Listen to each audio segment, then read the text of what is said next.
Hello အားလုံးပဲမင်္ဂလာပါကျွန်တော်ရဲ့ Capcut App YouTube Channel ကနေပြီးတော့ပြန်လည်ကြိုဆိုပါရစေဒီနေ့ tutorial မှာဆိုလို့ရှိရင်ကျွန်တော်တို့ video ရဲ့အပေါ်က cinematic bar လို့ခေါ်တဲ့ black bar လေးထည့်တာရယ်ပြီးတော့အခုပြထားသလိုမျိုး video အစမှာ screen အပိတ်ကနေဖွင့်သွားပြီးတော့နောက်ဆုံးမှာ screen ပြန်ပိတ်သွားတဲ့ပုံစံနောက်ပြီးရုပ်ရှင်ဆက်ဆက် cinematic color ချိန်တာလေးကိုပါရှင်းပြလုပ်ပေးပါမယ်ဒီနည်းလမ်းလေးတွေကအရန်ကိုလွယ်ကူပါတယ်ကျွန်တော်ဒီနေ့ Capcut PC version ကိုအသုံးပြုပြီးလုပ်ပြပေးပါပါ Okay အဲ့တော့ကျွန်တော်တို့ tutorial လေးစဖို့အတွက် Capcut ကိုဖွင့်မယ် New project ကိုနှိပ်မယ် Import ကိုနှိပ်ပြီးတော့ကျွန်တော်တို့အသုံးပြုခြင်းတဲ့ video ရွေးပေးလိုက်ပါ Okay ကျွန်တော်တို့အသုံးပြုမဲ့ video လေးကိုဆွဲပြီးတော့ timeline လေးကိုဆွဲထည့်လိုက်ပါ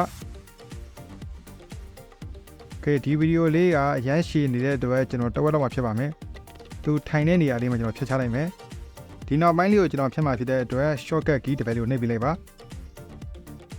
Okay အဲ့တော့အရင်ဆုံးကျွန်တော်ဒီ video လေးကို color ချိန်ပါမယ် color ချိန်ဖို့အတွက် fader ကိုသွားမယ် fader တဲ့က movie ကိုရွေးမယ်အပေါ်ဆုံးက fader လေးကိုကျွန်တော်ဆွဲပြီးတော့ကျွန်တော်ရဲ့ video လေးကိုထည့်လိုက်ပါ color strike ကိုလည်းကျွန်တော်ဒီမှာလိုချင်လို့ချိန်လို့ရပါတယ်ကျွန်တော်တော့85တော့ပဲထားလိုက်မယ်ပြီးတော့ကိုလိုချင်တဲ့ link ပေါင်းလေးချိန်ဖို့အတွက်ဒီဘက်က adjustment ကိုသွားမယ် custom adjustment ကိုကျွန်တော်တို့အပေါင်းလေးကိုနှိပ်ပေးလိုက်မယ်ကျွန်တော်က video တစ်ခုလုံးချိန်မှဖြစ်တဲ့အတွက် adjustment ကိုကျွန်တော်အဆုံးထိဆွဲပေးလိုက်ပါပြီးရင်တော့ဒီဘက်မှာကျွန်တော် brightness ကိုချိန်ပါမယ်ကျွန်တော်ရွှေရှေ့စစံကဏ္ဍလေးဖြစ်တဲ့အတွက် brightness ကို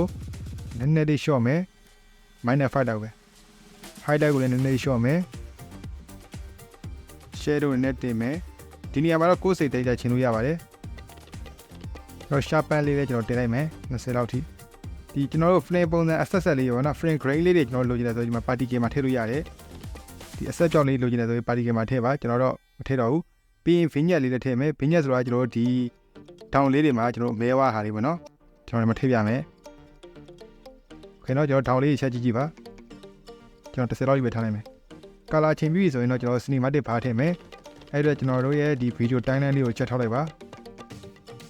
ပြီးရင်တော့ဒီဘက်ညာဘက်က mask ကိုနှိပ်မယ် flame straight ဆိုတာလေးကိုကျွန်တော်ရွေးပေးလိုက်ပါ3ခုမြောက်မှာဒီ black bar ကိုလည်းကိုယ်စိတ်တိုင်းကြကျွန်တော်ချိန်ကြည့်လို့ရပါတယ်တော့အလေးတော်ဒီလောက်လေးပဲထားလိုက်မယ် Okay ဒါဆိုရင်တော့ကျွန်တော် cinematic bar ရပါပြီ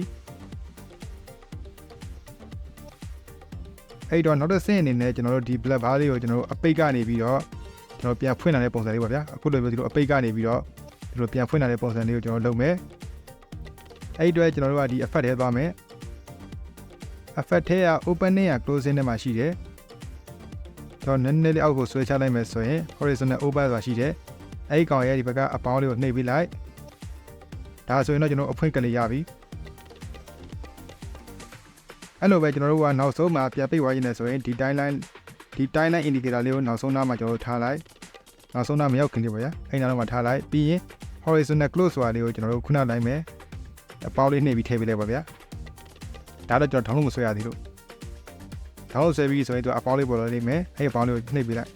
ဒါဆိုရင်တော့ကျွန်တော်အပိတ်မှာ square လေးပြန်ပိတ်ပါပါပြီ